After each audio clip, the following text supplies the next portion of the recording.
to the Sellik the Thunder podcast, episode 5. I think we're on now, so we're doing pretty well. We're cooking with gas, and at this point, as I said, I feel like a source above is just determining what days we do it. It started as a Sunday affair, and now we're here on a Thursday evening speaking to you. So it's nice of you to join us anyway. I'm joined today by two of the regular panelists of the show. First off, Mr. Ryan McGinley. Ryan, you seem a bit happier today than what we'd normally see you.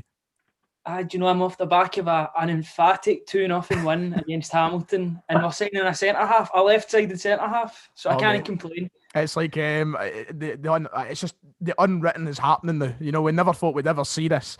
And then second of all, joined by Mr. Callum McKenzie. Callum, for your second appearance on the show, you were praised in your last appearance. You've got to keep up the good run. David was David was very happy with your appearance. So was the rest. So it was nice to have you back, mate. No, I got a comment saying that McKenzie character should be ashamed to call himself a McKenzie. That's right. Somebody said, what was that about? Was that because get up him? Was that? I don't know if that was just to do with your general views on the club at the minute, or if it was for your quiz performance. Probably. I don't know what it is, but just me in general, probably. Oh, God almighty. So we're here to talk about that last night, the game last night against Hamilton. We're here to talk about some other things, of course. Once again, the circus goes on. Things are happening. Jeremy Frimpong has left the club. Celtic have made a signing, and we've got a little more to talk about in regards to Neil Lennon and comments after his win last night. So, as always, they're giving us a lot to talk about. We'll start with last night's performance. Celtic 2, Hamilton 0. I suppose it's the best way to kick things off. Ryan, your thoughts on the performance? A relatively numb feeling, even though we won the game. We won 2-0, but there wasn't really much of a performance to talk about. I thought we dominated the game, but we were very boring to watch. It was like a procession to watch us. We scored once before half time and then once just after half time. Then we just passed the ball about for the remaining 35 minutes. It's not really entertaining. But it's a win, I guess. It's first one in 2021. So I know that's the mad stat is the first one of 2021. You know, it took us 5 attempts to get here. I was happy with the performance to an extent, just because, you know, it was, you know, nice to see us keep a clean sheet, nice to see Edouard and Griffiths both scoring goals. But I do understand what you're saying. It's one of those ones that's slightly boring. Is it the kind of, you know, the same what you'd expect on a Wednesday night, right enough? You know, that's what I was the way I was looking. I was like, you know, I'd be normally every other year I'd be happy with this, a 2-0 win against Hamilton on a Wednesday night. I'm like, I would be happy with it, just with how the club is at the minute. You know, we need to start cooking with gas. So I know I completely understand where you're coming from. It was slightly boring. Callum, Edouard and Griffiths, as I said, back on the score sheet. It must have put somewhat of a smile on your face, though, to see Big Eddie back amongst the goals in open play. Especially Eddie, because he's just having a torrid time, and just he's been terrible in front of goal. He's been looking kind of sharp. 1 minute he's looking good, the next he's like gone. Do you know what I mean? But it's good to see him score, and Griffith could go well, looking sharp again. So that was a good goal. Hope it continues. As I said, you know, well in, Fatty. You know, he finally got his goal. You're talking to me there? I was like, no, you. He finally got his goal after a lot of the talking he's been doing in the media. You know, there were two goals. At first, I thought Edouard put his early bar man actually just gave up the game altogether. You're kidding on. I honestly, I was about to turn the game off there, and that's it for me. Like, you know what? We'll call this season quits now. We'll move on because we're not getting anything our way. No, it still wasn't completely perfect, though, was it, Ryan? Because, you know, Hamilton, you know, as you've said, you weren't exactly over ecstatic with the result. And I think that goes for many Celtic fans. I said last night, you know, when we did score the first, I didn't feel that same way I should when Celtic score a goal. You know, I didn't feel the same emotion. I just kind of thought, well, that's us up 1-0. I mean, it was the bare minimum. You have to beat Hamilton at home. If you don't, then, I mean, we could say that about any game. But, you know, Hamilton had a fair chance. Moyle, you know, puts a sitter wide. I mean, if he scores that, I mean, the complexion of the game changes, doesn't it? It's so much different. I was surprised he missed that, actually. It was basically an open goal. With all due respect to Hamilton, I think they're probably the worst team in the league. Last night confirmed that for me. They don't really have much going for them at all. And I feel bad in saying that because I know some Hamilton supporters, but they're not that great at all. I know, and that just goes to show you that, you know, what was it, Rangers beat the Ibrox this season, early in the season, 8-0. And, you know, we get 2-0. And yes, I can understand from a certain point. As I said, I was happy that we just kept control of the game and we did win and we didn't, you know, crumble in the second half or anything like that. Because at half time, Ryan, in fact, we had the same conversation, didn't we? At half time, we mailed each other. We're like, you can see where this game's going. We kind of had that feeling in the back of our minds that it could be another disaster and they could equalise the game up. But you know, it's one of those. I forgot the point I was going to go with. It's one of those ones. You're looking at 2-0, not overly exciting. There is just a spark sort of missing there at the minute, and you can tell players are depleted in energy, depleted in motivation. You can see that, and once again, I'll come to you, Ryan, first. I'll come to you, Callum. It's one of those ones that I think you'll get those optimistic, the forever praising Lennon supporters.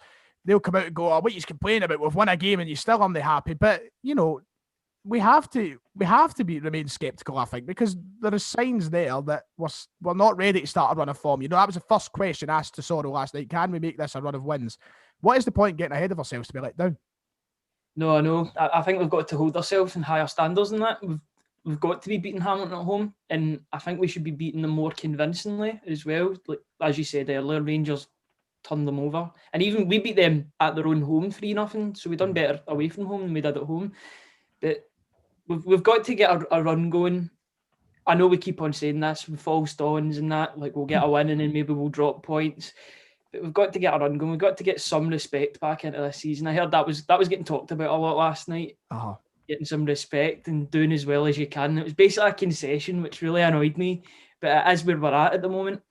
It's like the point of respect seems like long gone. It just seems like it's Tony Mowbray's era. It honestly feels Tony Mowbray's era. We're just playing to make up the numbers. It's a futile conversation to have. Like, what's the point in talking about respect when, you know, we're 23 points behind? Doesn't matter if we win 3-4 games in the bounce, we're still 23 points behind. Callum, I seen an interesting stat, and I don't know, Ryan, you might know as well. You might be able to help in here. I think the stat I seen was in 36 games this season, Neil Lennon has played something like 33 different starting 11s. That is absolute madness. I mean, you look on it and then he comes on to comment. We'll come on to, but Barkas is going to be an actual topic of conversation. But you look at him coming out with the comments after the game where he says Barkas hasn't settled. Well, Cam, is it not got annoying at this point that we haven't seen it? I mean, we were talking about it in October. We're talking about it in November, how there was no identity for Celtic. So now it would just be beyond caring about an identity and a sort of established 11 for Celtic. But he goes on and says about how Barkas hasn't settled. Well, it would help if you gave him a solid run of games and an actual solid 11 for a run of games instead of chopping and changing when you feel like it. Because I feel like a good run of form now would just be like a consolation. I don't think Andy's going to be like, oh, keep Lennon. It's not going to be like the faith is back. Sort of thing, do you know what I mean? I'm going to try and take on the role of devil's advocate here, like Ryan. I'm going to try my best here just to remain neutral towards it. Can we give any form of, I don't know, pity to Neil Lennon for the fact that he has struggled with injuries all season, the fact that Julien's been out, the fact they've seen Forrest out for such a long part of the season, people have been dipping in and out as well. Is there any wiggle room to give him an excuse for chopping and changing this team? I think the board will definitely find one if that's the case. I think they'll find an excuse. We have been unlucky with injuries this season. You've got to say it. Like obviously with injuries like physical ones and even COVID as well. We've got the best squad in Scotland, or supposedly we've got the best squad in Scotland, and we've not utilised it whatsoever, and we've not got the best. I think the players do share a lot of the blame as well, because a lot of them really haven't turned up this season, and I've not mentioned that a lot. I've basically mentioned all my criticism on the manager, but the players have got to take some form of responsibility as well. It's like, this is me playing the other side of the devil's advocate now. For as much as we can say, yes, Celtic have had their problems with injuries and the COVID issues and stuff this season, the COVID ones more brought on ourselves than the injuries, of course. But for as much as we've had that, you know, at the same time, Lennon had the opportunity to use so many players in that squad, and he waited until November to then deploy the likes of Turnbull and Sorrow. So, you know, it does play on itself. Celtic fans can turn, optimistic fans can turn around and say, well, we've had these injuries, blah, blah, blah. He's also had the chance. And you know, as well, Callum, I think you were one of the people who said you were quietly impressed with the likes of Cameron Harper. We were talking about how Stephen Welsh was one of the best performers in the squad when we had to use him. And yet he's got chances to play these guys, and it doesn't utilise the squad. So it does kind of come back to play on itself. It's a weird one, I suppose. But a 2-0 win, nonetheless. Callum, I never really asked you, before we just end, your thoughts on the game altogether. Was there anything that stood out for you? I mean, we asked Ryan, and he was, of course, the kind of same boat as myself in the sense that it's a bare minimum thing. Was there any green lights for you? It's something that wasn't normal. A result. Better than the usual crap we watch. But I mean, we did the job. But at this point in the season, that's simply not good enough. See, if we were in Rangers got the night and we get the job done, and but do you know what? Mm-hmm. We get the result. That's it. But Aye. with the way we're playing, nah. You Aye, want you something a lot more emphatic than that. Well, as we always say, there's not much to talk about when it comes to these games at Celtic Park. It's harder. Every time I go to sit down and make a few things we've learned, I'm like, how much can we say we've learned from that? I don't want to get over my head about it. But a 2-0 win nonetheless. So let's move on to the rest of the week, and then we'll talk about the next fixture at the end before we move on to the Twitter questions. Jeremy Frimpong has left the club, something I did not anticipate to happen. If you asked me at the start of the season, I would have thought Frimpong would have been someone who'd be part of this, what's the word I'm looking for, redeveloped Celtic side next season, when we have to go through the rebuild. Callum, what was your first impressions of hearing the rumour and then seeing the news that Frimpong was gone? I was kind of shocked because it literally just came out of nowhere. It wasn't as if there was murmurs of Frimpong being unhappy or whatever, but I'm absolutely gutted. Absolutely gutted because we have to play Tony Ralston to the end of the season.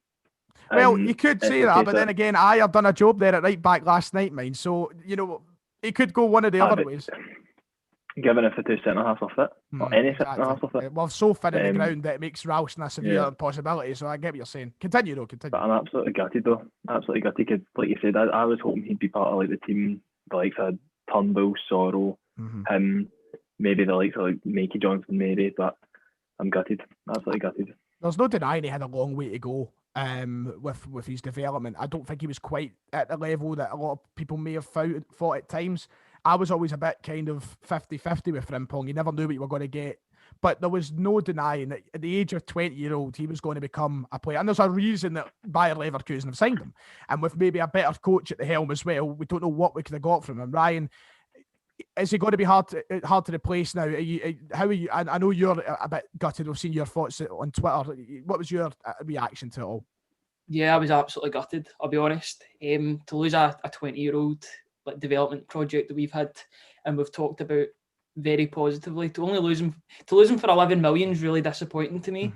But I think it shows you where we're at in the market just now with everything that's going on. I think Celtic kind of needed the money. It looks like the way that Lennon was talking after the game, it sounds as if Celtic kind of needed the money because of this season. But I'm really disappointed. But I think he will do well at Leverkusen. I think Peter Bosz will make a hell of a player out of him. Because it'll cost us more to replace his sort of pace. It'll cost us a lot more. It's so difficult to find a player that fast, and it's so natural. But I'm absolutely gutted. And the thing that was telling to me, I think you've said that really well there, Ryan, but I think that the thing that was really telling to me was Lennon came out and said, this is 6 or 7 weeks in the making. He's wanted to leave at the club. He's made it clear, which is crazy because how many other players feel like this? How many other players want to leave the club? Frimpong was never one of the players that we thought he loved it here. We thought he bled for Celtic. And now he's wanting to go. Is this the first of many names we're going to see want to leave the club? It was a complete shock when it came out of the blue. If you were to say any right back was to leave this January transfer window, I would have said El Hamid 100 times out of 100. Aye. So for Frimpong to just come out of the blue and just leave, it was a bit shocking. I'm absolutely gutted about it, I'll be honest. Callum, can you blame him considering the fact that, of course, right, the plain and obvious is Celtic are not playing well at the minute. That's to be said. It's there in front of the eyes. We've got plenty of evidence to show us. We've also seen that Lennon has not been as capable this season as what he may have been last season. But also Frimpong himself has been thrown about between right back and played as a right winger this season. His development has probably taken a little bit of a if you were to put it in a chart, it'll be going, up and down, because he's getting thrown about the place. Can you blame him for wanting to move on? I don't think you can, because obviously his ambitions are bigger than ours. And I get the whole he's been played out of position, but for a young player, he's got to get playing. That's the main thing, I think. But I think this could be the start of the floodgates.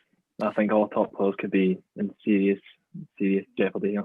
I know it makes you worry because we understand. I think we've all accepted the thought that in the summer we're going to lose the likes of Ayer, we're going to lose the likes of Edouard, we're going to lose the likes of Ncham. The players were going to leave the club. We all knew that.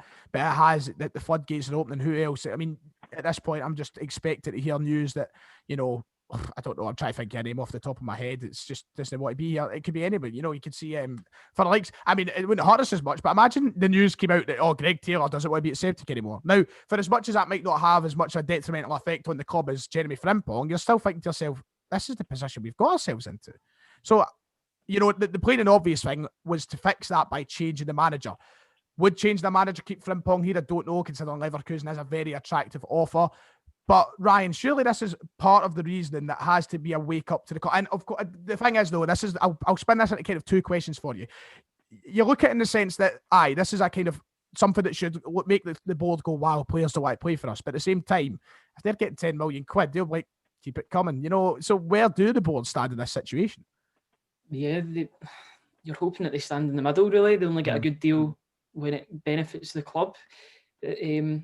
I've got to say, back in your earlier point, I think Frimpong would have stayed if we get a different manager.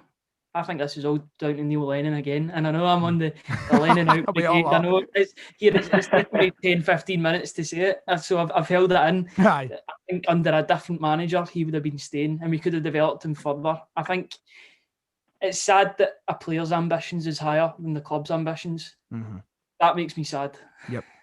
You know, the whole point of Celtic being ambitious, you know, has been in question for years. You know, we've not made the Champions League group stage for the last 3 seasons now. You know, the club's ambition does seem to be going down the toilet. You know, and then you could turn it, and then you look at it the other sense. You know, we've been focusing on this 10 in a row Holy Grail, which is also down the toilet. So the club's ambition is up in the air at the minute. Callum, to kind of end off, if you look at it on the side of people who are going, I'd a bit of hand off for that. Are you happy with the fee we got from him? Not necessarily, because when you think about it, like, say we were playing the Champions League, that adds 3-4 million straight away. Aye. If he's actually performing at a decent level in the Champions League. So think, see if we kept in even like another year and he was still progressing, we could have been pushing 15, 16 million from him, do you know what I mean? It's you know, for as well as at first I was thinking to myself, Christ, I never thought we'd get that much from him. And in that part, you're thinking, oh, that's good. You know, at least we're getting money. But then, as you said, you start to, you give it 5 or 10 more minutes to set, you go, what if we did get 3-4 years out of Frimpong as a first player? His value just continues to rise if it's 10 million right now. And then you've got to take off the money as well that we have to give to Manchester City. Ultimately, it's something that, you know, we need to reinvest now. Ryan, do you think the board are ready to reinvest? We're going to come on to the signing we've made today. Do you expect a right back to come in this window, or are you just ready to accept Iron and Ralph still be the rotating options? I think if any player is going to come in, it'll probably be Ben Davies on a deal just now, which would benefit us because then it would mean that Ayer could continue playing right back and Ben Davies could take the place of Shane Duffy. That'd be the only thing I would expect. I mean, you could potentially see us going for Stephen O'Donnell because that'd be the cheap option, and then we'd have both of Kelly's fullbacks under Stevie Clark. We're just ready to bring Stevie Clark in. I was fully prepared to hear us going in for Stephen O'Donnell, and I'm surprised it's not happened yet. I'm still holding my breath for it. I think that it could happen. Stephen O'Donnell, decent player to be fair, but it just, once again, you sign a player like that, what is the ambition of the club? You know, that's the big question that hangs over it. So, Ryan, you've done nice there to kind of transition this into a better piece of news. Ben Davies is signed. So Frimpong out, Davies in. He's signed from Preston North End, pre-contract deal. Reportedly, I don't think it's been actually confirmed yet, but it looks all but certain. It's been something that Celtic have been looking into since way back in the summer. So it's nice to see that we have actually managed to get a player that we've been targeting for a while. You know, we'll let players slip through our hands. The first name cut in my head, Mark McKenzie. You know, and now we actually get one. Callum, I'm going to assume that, first of all three are probably the same boat where we can openly admit we do not know too much about him in the sense that we do not watch Preston North End. No disrespect to Preston North End, but to find championship football on, never mind Preston North End, is quite difficult. But as a centre back, as a guy who is probably about to enter his prime years, I don't want to get ahead of myself after Shane Duffy, but you must be pleased, Callum, that we've brought in a centre half. You took the words out of my mouth, Ryan. You literally took the words out of my mouth. I'm not saying a single word. I'm happy we've brought in our centre back, but I'm not saying a single word because we were all, Shane Duffy this, Shane Duffy that, is going to be the best defender in the league, and he's arguably the worst. He's arguably the worst we've ever seen. Well, we'll put it this way. We'll put it this way. From my understanding, Ben Davies was a player who at Preston he's been integral to their success the last couple of years. He's a player who they were wanting to offer a club record contract to stay at the club.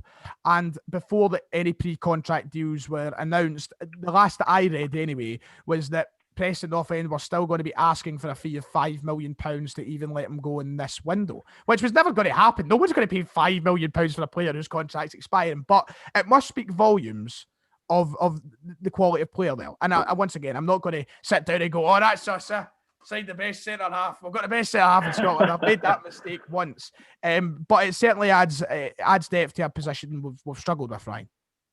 Yeah, it definitely does. It helps that he's left-sided as well. I can't remember the last time we got a left-sided centre-half. But I was reading a couple of the opinions of Preston fans. They're genuinely gutted to see him leave. Now, I know Brighton fans were gutted to see Duffy leave, but these Preston fans are really, really gutted that they've not kept a hold of him. So it bodes well, hopefully. I mean, 25 years old, he seems to be quite pacey. I'm only talking on the opinions of Preston fans who are obviously biased, but it sounds like it's a good signing. That's one thing, Callum, that, talk about actually on the park for a minute here. If the opinions of the Preston fans are to be believed, quite pacey is the words that Ryan used there. Having a player that is the opposite of Shane Duffy and can actually run, that'll make a big difference to the Celtic backline, won't it? 100%, because it's so easy to get behind him. Never mind pace. Hopefully, I just hope he's composing the ball, because especially with the way we want to play, try and play it for the back, try and build up nice and quickly. Whenever in the presses Shane Duffy, even the slightest bit, that's it, collapses. But here's hoping he's actually pretty solid. I'm just getting word here. I love how this happens just as we record and just as we're on the exact section about Ben Davies. So Sky Sports Scotland obviously tweeted Celtic have reached pre-contract agreement with Preston to sign defender Ben Davies in the summer. Alison McConnell has just there, literally about 5 minutes ago, has retweeted it saying, not sure it's quite there yet. So, once again, we'll just have to wait and see as the circus goes on, huh? The circus goes on. Now, now, Ryan, let me ask you if you want to put any money on what the issue is there. Why is it the money that Peter Law wants to give him? That probably is, you're right. Pistol Pete strikes again. It's never straightforward when it's Celtic, is it? No, never. And you look at Rangers today, who they confirmed the signing of what's his name from Bournemouth. I forgot his name. Signed Bournemouth players. Aye, that's the one. Simpson. Look, they seem to get this business done quick, clean, and whereas over here, is it purely the penny pinching at this point? I don't know, but look. On you go, Ryan. Sorry, they're signing all of Eddie Howe's potential young targets too, which is annoying me. All these Bournemouth youngsters that he'll know about. Right. Well, once again, if we're struggling to get fucking Ben Davies through the door, I would be surprised if we struggle to get Eddie Howe through the door. One thing that I did want to bring up, if it happens or not, of course, we're talking hypothetically that it does happen. Now that we've seen that tweet, we don't know if it will. I'm going to presume that it is going to happen. If we're getting all these likes of Sky Sports and such tweeting it, I think it will. And if it's not quite there yet, I imagine we will get it there. If it's getting that close, I'm sure he has interest in playing for the club. My question is, and this is the point I looked at, and Ryan, you raised a really good point on Twitter about potential management selections in regards to the side of Ben Davies. So I'll come to you first, Callum. If you look at this signing, right, does it give you the fear that this is Neil Lennon who's looking at this here? It's Neil Lennon that wants to sign him, and there's a potential chance that this is a player for Neil Lennon to use next season. Will Neil Lennon be managing here? Is he the man in charge of this signing, or has someone went over it? Has Peter Law went out his way to get this done? Has Nick Hammond went out his way to get this done? Does it give you a negative indication of where we're going, or do you still think that it's for the good of the club, never mind just Lennon? My heart is telling me it's for the good of the club, right? Mm-hmm.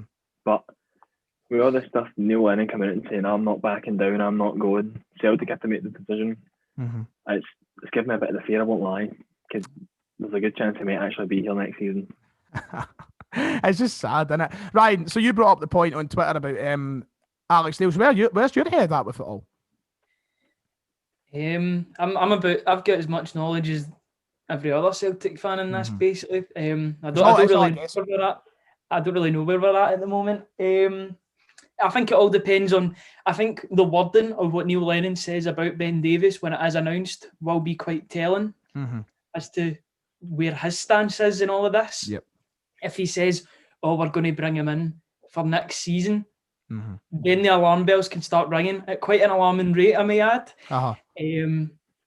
Because that would be it would be like the fucking, you know, war sirens going off, everybody into their bunkers next season. Like that is honestly the feeling that I'll get if that's the wording to it. But then again, Will Lennon comment on it. I see where you're coming from. It is quite a concern, isn't it? Yep. It's very concerning if he says something like that. Because then there'll be all sorts of stuff being said while he's staying. It's like one of those ones. No one wants that. No one wants it.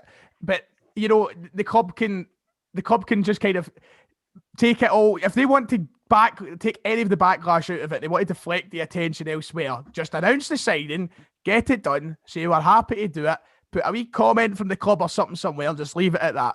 I think I would honestly at this point just keep fucking guessing rather than be told basically, Lennon's going to be in charge of this guy next season. So we'll wait and see. It has been a quiet January. This could be the start of us actually doing something in January. Ryan, do you think we'll go anywhere else from here, or do you expect it to be a pretty quiet few days to end the window? Like most other teams, I expect it to be a quiet end. To be honest, we don't really see much deals getting done. You see Rangers getting Scott Wright on a pre-contract. It doesn't look as if they're going to bring him in. So they're not going to spend any money just now. But it's been very quiet all around the world, really. The January transfer window, especially with the situation that we all find ourselves in just now. So I don't really see us doing anything else. Callum, you're in the same boat. Do you think anything will happen? I mean, we all know what we want to happen. In a perfect world, we'd see a right back come in, we'd see somebody else come in, maybe a loan deal somewhere. But I mean, you just fully accepted at this point that, you know, it's slim pickings for Celtic. Again, you've read my mind, Ryan. I agree with Ryan. Ryan and Ryan. But I agree with, I don't just realise we've done this twice now. So I had today Callum and Callum, and now you have today Ryan and Ryan. But I agree with Ryan's point that, like, it's probably going to be pretty quiet. But like you said, in an ideal world, maybe even like a 6-month loan on a right back. But I don't see it happening. I don't see it. That's the January talk kind of finished for today. I'm sure they'll probably get brought up in the Twitter questions somewhere, so we'll wait till we get there. We'll move on to something about last night, and that is Vasilis Barkas. Vasilis Barkas. So we kind of touched on it a little bit earlier. Callum, you made a point about, you know, we were talking about the settled teams and how Barkas has had to play with different teams ahead of him, and it's probably not been great for him. But let's talk about him and Lennon for a minute and the relationship there. So a few weeks ago, Lennon came out and said Barkas is our number one. You know, he's going to be number one for us, and we've paid £5 million. He's our number one. We're keeping the faith. You know, we're keeping the faith in Vasilis. And then last night he comes out after the game and says, "Okay, Barkas hasn't settled, and Scott Bain will be our keeper for the foreseeable." Between those two interviews, Barkas has had 2 games out of a potential five, six maybe. He's had 2. One being the Derby and the other being the Livingston game, wasn't it?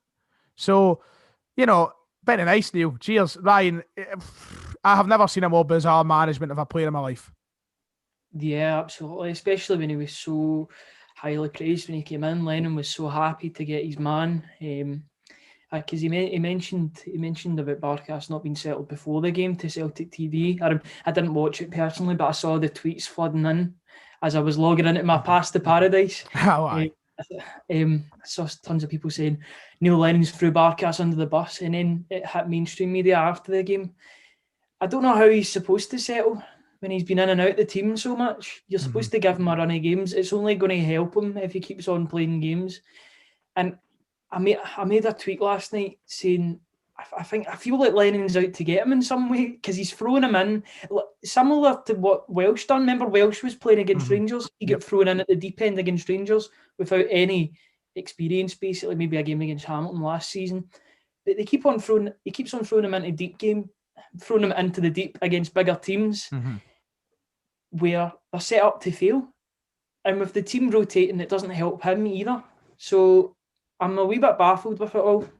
There's been 2 schools of thought, Callum, towards the sort of opinion of Vasilis Barkas. You've got one side who are like, No wonder he's been dropped. He's rancid. He's terrible. Blah blah. Then you get the other side, which is the side I think I lean towards a bit more. I will be the first to admit he's been severely disappointing. I sat here and I said we're signing a Champions League quality keeper, which was never wrong. You know, he was a Champions League quality keeper. He's Greece's number one keeper. Greece's number one keeper. He was playing the Champions League group stages with Athens. He showed Celtic against us how good a keeper he can be. You know, that wasn't wrong. That was fact at the time. Just sadly hasn't turned out that way for us. But there's two schools of thought. Go that side, it's just completely rancid. No wonder's at the team. Then the side, it's like, I feel sorry for him. You know, he's came in, he's struggled. Maybe he hasn't settled. Look at the defenders in front of him. Callum, what's your thoughts? Where do you lie in between those kind of two areas? To be honest, probably more sympathetic, because every time he plays, the spotlight is on him, and it feels like him alone. And if he doesn't make a save, like, who's that against? Not even the Rangers game. They're like, how did he not save that? Like, well, it's pretty difficult. Do you know what I mean? It's like there's an agenda against him. But like, see when he comes out and says, "Oh, he's not settled," we signed him in the summer. Mm-hmm. It'd have been different if we signed him at the start of the month. Aye. Do you know what I mean? Like, giving him a bit of time, but like, you've got to play him, and you've got to be consistent with him instead of saying Hazard, Bain, the three of them. Do you know what I mean? Yeah, but once again, there were two schools of thought towards that. Who would you say is more to blame for the settling? Is it the player himself, or is that Lennon? Well, we don't know what goes on behind closed doors. That's the way I see it. We don't know what goes on. Like, but again, it's if you have a solid, settled team, then everybody begins, the nerves start to calm down a bit. Do you know what I mean? But when you chop and change every other week, and you get 2 games a week, and you've played 2 goalkeepers every week. Yep. Do you know what I mean? Like, it's hard for anyone to settle. Everyone just Barkas. It's like people keep making that point, Ryan, that he just doesn't look good enough. He doesn't know how to command an area. He's like nervous. There's no communication, and once again, it kind of comes back to your first point. But surely that comes when you get a run of games in the team. Surely you then learn to trust your back line. There's probably a reason he hasn't picked up that trust that some goalkeepers might, and obviously there's always that comparison to Fraser Forster too. But you know, like surely if he was playing week in week out from the start of the season, by now he would be commanding this area. But then again, he's not had that chance. Yeah, he's not had that chance. I mean, earlier on in the season, he had a good wee run of games in which he was starting to show that he was all right. I remember a game he had against Ross County where he made a couple of really good saves. I think that was the 5-0 game or the 5-1 or whatever. Is that Duffy's debut? Yeah, the one that but no, he's on a hiding to nothing.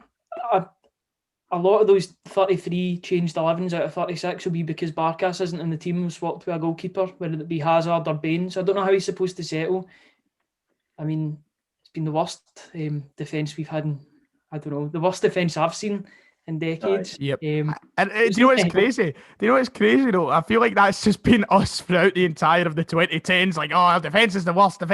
We need centre halves and all that. But now it genuinely is. Then we get hit with this.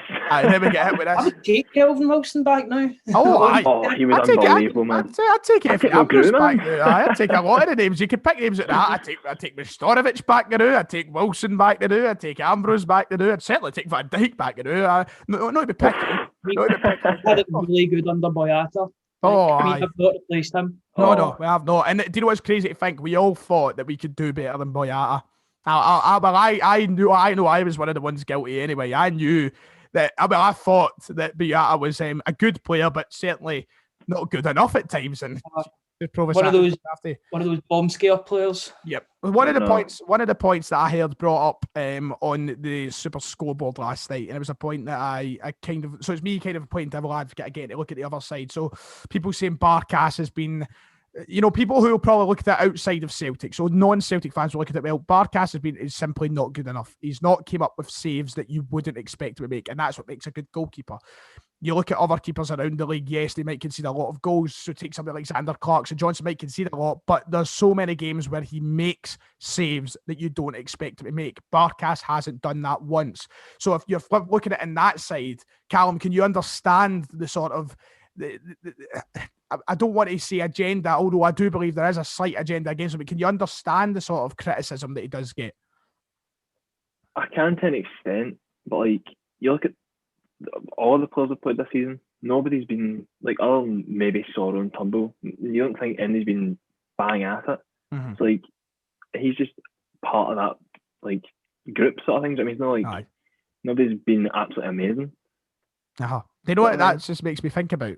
It's got to be a fun Player of the Year ceremony this year, isn't it? Like, a Player of the Season. Christ almighty. It's got to be some laugh. We should Sorrow. just... Oh, it's got to be Davy, isn't it? It's got to be Davy. It's got to be Davy, I think. I thought it'd be Ayer, to be honest. Well, Ayer as well. Ayer's a shout. Aye's a shout, actually. Give him a good send-off before he ends up breaking our hearts. But I know, Ryan, as well, same point on that. It's one of those ones you continuously hear callers come up and they say, oh, Fraser Forster made these saves, and Alan McGregor makes these saves, and other keepers make these saves. And, like, to be fair, like, I remember that stat was thrown out about Barkas last week. Someone says he's conceded every shot that's been on target in 2021. I'm like, well, that's 2 shots, in fairness. Like, 2 shots. Yeah. What can he do about that? Like, 2 shots on target have happened to go in. Fair enough. But he's not perfect. And nobody said he is perfect. That's when people are using stats to further their agenda. If he's only faced 2 shots on target and he's conceded twice in the one game, that could be taken in isolation. Right? He's not had a good game. But to use that, it's not really helping anyone, bar maybe the person himself, to further his agenda. I think one of the biggest problems this season in terms of the goalkeeping position has been the obsession with talking about Fraser Forster. That's not doing anyone any good, because it was quite evident that he didn't want to come back, and we needed to forget about that. And I know that bad performances will remind people of, like, maybe a better goalkeeper than Fraser Forster, but it's unhealthy, the obsession with him. And he won't solve every problem. He would concede a lot of the goals at Barkas, because this is a worse defence than last season. Yep, exactly. I would love to have seen what Forster would have done with Duffy ahead of him. You know that? I'd love to see it.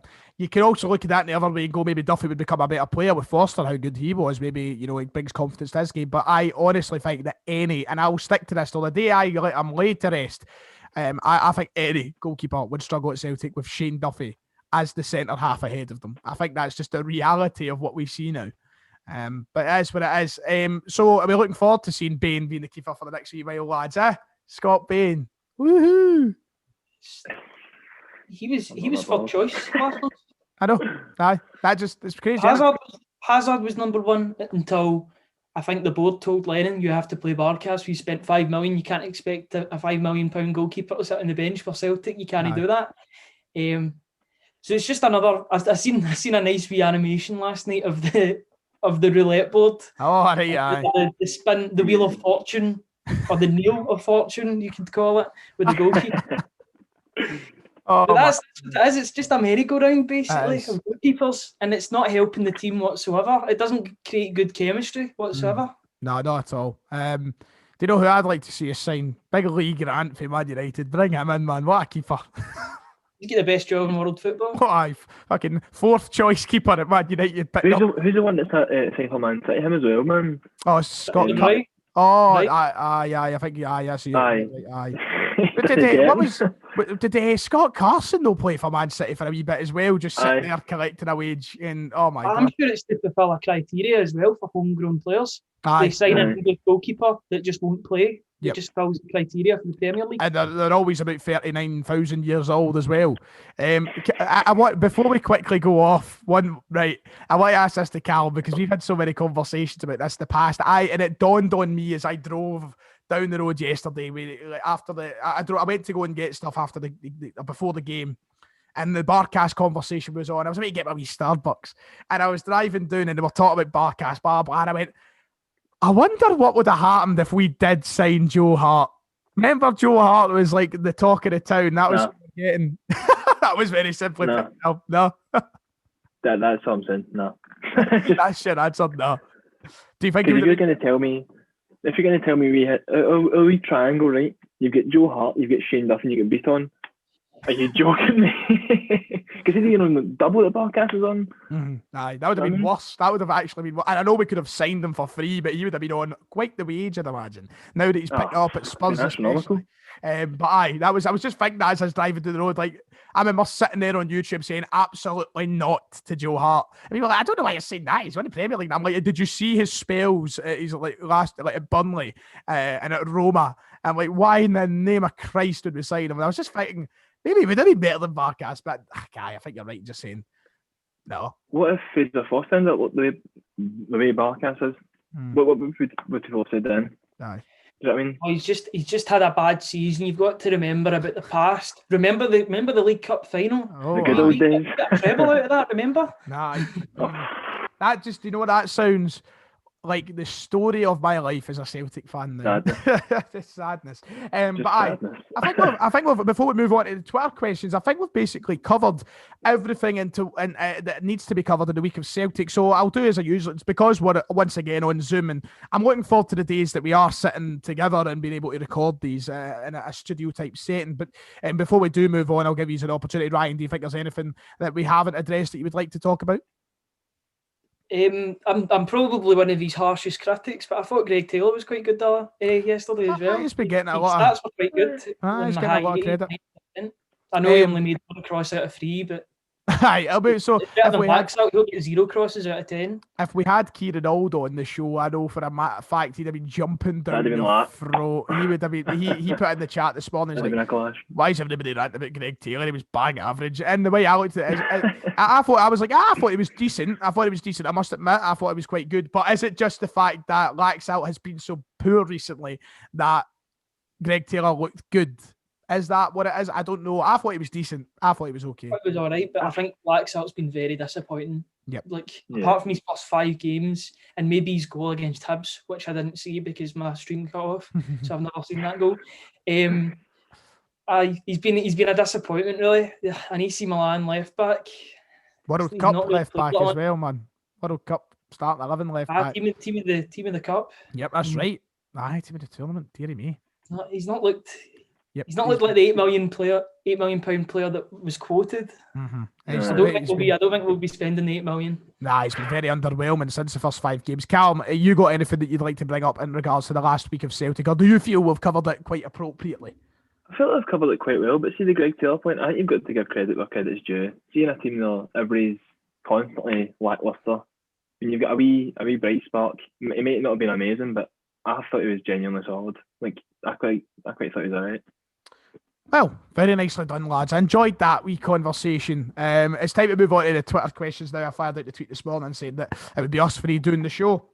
And we've got the questions fired in. So the first one is from Matthew. Matthew Duff says, Leo Hjelde impressed versus Motherwell on Wednesday, setting up the goal and looked assured defensively. How big a part can he play in Celtic's rebuild, and how important is it that we keep him? Now, I know Matthew has got a bit of a thing for Leo Hjelde because I think he knows him personally, but he's been someone who over the past few weeks has obviously gained a little bit of traction with the move to Ross County, and impressed. Ryan, you're nodding away there. Do you think he's going to be key to the kind of next few years at Celtic? I think the fact that he's 17 years old and he's not went to a League One club or a Championship club speaks volumes, really. The fact that they've trusted him to go to Ross County quite early on in his career, I think that's a big step, and he'll be under a good manager to develop a wee bit, because John Hughes developed Ryan Christie quite well as well. That's right, aye, that's right. Yogi. I remember one of his pre-match interviews where when the Christie rumour was getting thrown about, he says, "Aye, Celtic, what a wee look at him. They like the look of him," and that he was in his slang accent. But no, I think he's a star for the future. Definitely, you always see him on Football Manager, breaking through into the team. So I'm looking forward to seeing a wee bit more of him for Ross County. Callum, not just with Leo here, struggling now, not just with Leo here, but with the rest of the youth team now. There's been a conversation this week about perhaps Karamoko Dembele leaving the club, which would be a failure of epic proportions in my eyes. But when you look at players like Hjelde going and impressing now, it's good to see that. It does give you a little bit of faith that there is still something there in the youth system that will work out for us. Exactly. But like what you're saying, that we need, especially with Laxalt, he won't be coming back. Frimpong's gone. Like fullback cover is essential, and who knows, next season he could end up getting in the team sort of thing, backup role or something like that. Do you know what I mean? But just have to wait and see. Just depends on who we sign or who we don't sign, sort of thing. Right, okay, James has sent in the next question. James McKenzie, I believe it is. He's sent in a few questions. A couple of them we've already kind of covered. What's next? We didn't really actually talk about this. So what is next for Barcast then? What do you think will happen, Ryan? Do you think that's it to the end of the season? Bain will be keeper, or do you expect Lenny to do the Lenny and just, in, out, shake him all about? No, okay, aye. No, I see Bain coming in for 2-3 games, and then we'll hit a big game. it might even come to March and he'll be like, no, we'll put Barkas back in because, we need to throw him under the bus again, like he's done 2 or 3 times already this season. I don't know how many times a person can survive getting thrown under a bus, but I think that's what will happen. I think we will see him a lot until the end of the season. This is just one of those 2 or 3 games that you can justify not playing him because he said to the media. It's like Lennon gets thrown under the bus and just by chance every time he misses the wheels. Like he's just in the nice, he's in the gap. He just survives every time. Cal, to get him through it. Exactly. The second question is about Frimpong, but I feel like we've covered that. So I'll go to his third and final question from James. He says, will Lennon see out the season? I mean, we're just going to have this conversation every week now, aren't we? Do you think he will? Do you think it's now at that point where he's going to see out the season? I mean, this review, where is it, I don't want to hear the word review, Ryan. I've got my hopes up about that, and I'm still waiting. But I think he will see out the season, and let's just fingers crossed he won't be here next season. I don't want to keep the faith battle. Aye. Lewis asks, happy clappers. Who else asks? I love that phrase. That happy clappers. Sounds nice. Lewis says, who else will leave this window? Do you think we'll see anybody else leave the club? Are we ready for another shock, Ryan? If we see anyone else leave, it'll be outside the window, I think, in terms of players that won't renew their contracts and we basically know that we'll leave before the summer. See Dembele going, maybe Okaflex going. I hear he's been getting some traction in Italy, so he might leave as well, which is quite concerning because you want all these players to break through, especially with the current situation that we find ourselves in, where we may need to rely on youth players for extra squad depth with the way the money situation is just now. I don't know if we can really afford to be losing so many youth players. It kind of links in nicely to Connor Carr's question. I'll come to you, Callum, for this. It kind of comes to who do you expect. It goes from who do you expect to leave to who would you sell this window if you had to sell anyone. In his opinion, he said he would sell Cham for a decent fee and also would think about loaning out Barkas to get more game time, cutting the losses perhaps even, just because Maine has been named as number 1. So would you get rid of anybody in this window, or do you think the squad's too thin to lose anyone else? We're too thin on the ground, I think. If this question was about the summer, then potentially, but I just think we're too thin on the ground now. Especially, you don't know what could happen with COVID, sort of thing. Do you know what I mean?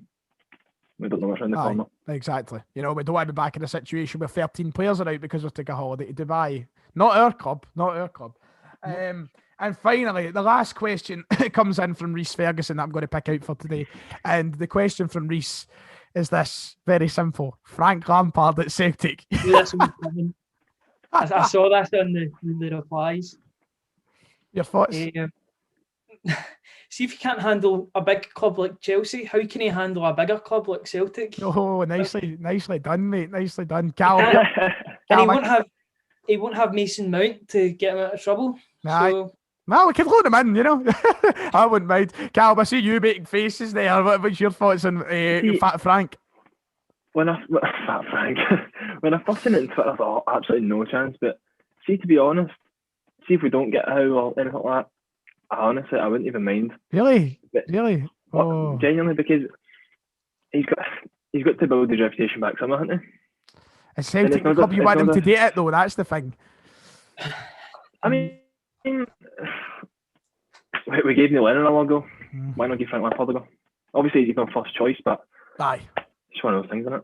It's like one of those ones, see the meme that always gets thrown about. It's like, please, Mr. Roman, can I have another 200 million? Just imagine Lampard and the mess that Lennon was in, just the memes that could come to that.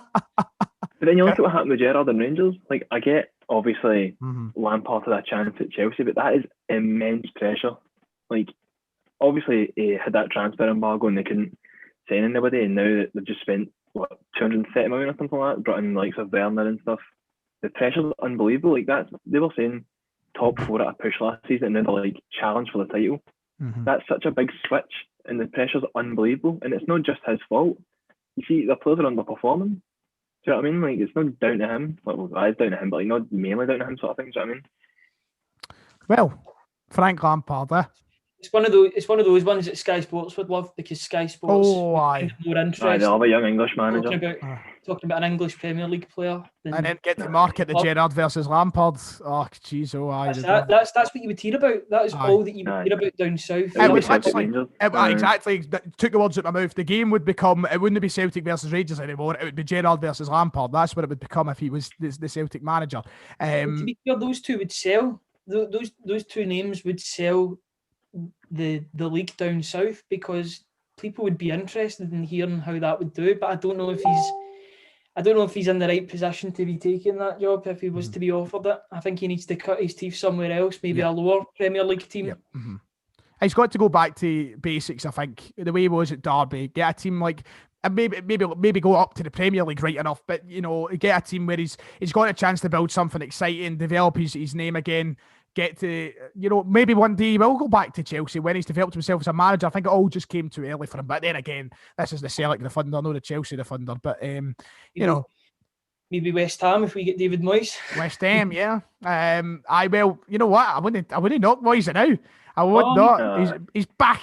He's back. Put the money on the table. Moisey is back. He wins, Ryan. That's what he does. I've said it on Twitter months ago. I put up a tweet and I was like, I would not turn back David Moyes. And people laughed at me. And I'm like, the man's got his mojo back. He's a good manager. He is. He always has been. He's been severely unlucky. The way I've always put it is, he went to United to inherit a team that was dying. Fergie got the best out of those players for the very last time. They were all aging. It then goes to Sociedad in Spain, which I believe no manager should ever do. No British manager should ever do. I don't think they should ever go to like Spain. It never works out. Then he comes over to a sinking ship in Sunderland. Then he goes and does a decent job at West Ham the first time. Did he have somebody in between his return to West Ham? I think it's sacked back. They get sacked, what did you say, Cam? They sacked him and brought Pellegrini in. And then it just went back. So Moyes done decent in his first term at West Ham, kept them up, and now he's there flying. I think those jobs, it gets judged far too much on the United through Sunderland era when they were all just doomed. I would take him in a heartbeat. Sunderland was... That's a doomed job for anybody. You could put Guardiola there and that's a doomed situation. That was beyond sinking that ship. I think because Big Sam came in before Moyes and saved them, and that was like the last. What is it you said before the show started? The last chance saloon. That was like the last time they could do it, and then Moyes just couldn't. But no, who knows? Maybe he goes to West Ham, and maybe we bring in Moyes. I'd love that. Big David Moyes. Big David Moyes here. But I think we've pretty much covered it. I've no managed to find us a quiz for today. Oh, I hear the sighs of the people watching. The size of me, not getting embarrassed again. I've got a losing record. You've not won yet, have you, Ryan? I didn't get a question right. We'll rely on Callum. Callum seems to get them. Either that, I'll make a quiz for this by scratch next time instead of trying to hunt the bottom of the barrel on the internet.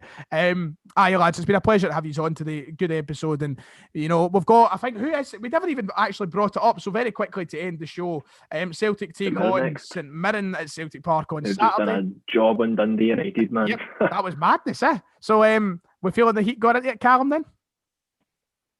I'm always feeling the heat with a Celtic game, but I'm just looking at the St Mirren form now, and after the Ross County game, they slipped up a bit, and then that came out absolutely nowhere last night. Mm-hmm.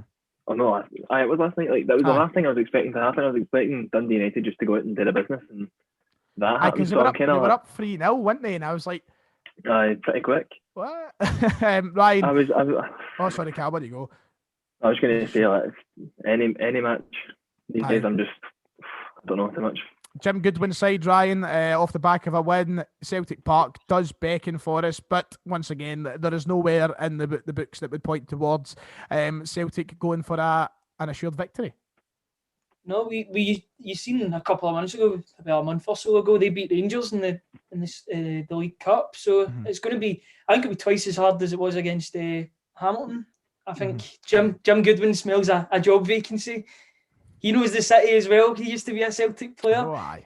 He put himself in the job window, but I think St Mirren play some pretty good stuff. They've got Eamon Brophy now. They seem to be getting backed, whereas other teams seem to be selling. So they're a team very much in the up, I would say. So it'll be a difficult game. Yep, Tony Fitzpatrick is very much putting his chips down to get to this top 6 level club that he wants St Mirren to be. And if they are going out and beating a team like Dundee United, who are in the top 6, 4-1. Was it 4-1 it finished? 5. Five. Oh, to finish 5. I didn't even 5. know. Oh, well, if they're going out and beating a top 6 side like Dundee United 5-1, then Tony Fitzpatrick, Jim Goodwin, and everybody else at St Mirren will believe that if they continue to put the chips down, they're not far off of being a top 6 team. So, they'll come here with every ambition to get something on Saturday, and fair play, because we can't be that confident at the minute. But boys, thank you very much for coming on. We'll probably be back. Well, I'll be back with, I don't know who in the next episode. It's like I've got my Neil of Fortune as well. Who's on today? Boom. I love that Neil of Fortune. I can't believe that I've just threw that out there. I've got my own. That's going to become something. Twitter's going to blow up. Aye, I've got my own. Neil of Fortune, get it trending. Aye. Ryan gets his own wee game show, the Neil of Fortune. Oh, you've landed on snus, hey! Eddie, come on down.